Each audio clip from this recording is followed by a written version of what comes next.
içinde.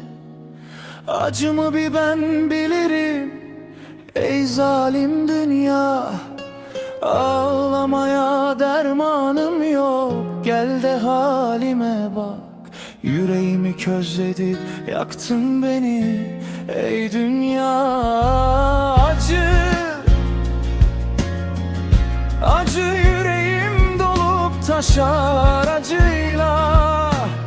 Sönmez bir ateş gibi kavrulur içim ey dünya. Göğsüm dertle dolu, sığmaz artık içime. Kanla kederle taşarım ben ey dünya. Acıma bir damla şifa var mı söyle bana. Anamın kucağıydı tek merhemim ey dünya. Doğduğuma bin pişman acıyla kıvranarak. Ah acılar içinde göz yumdum ey dünya.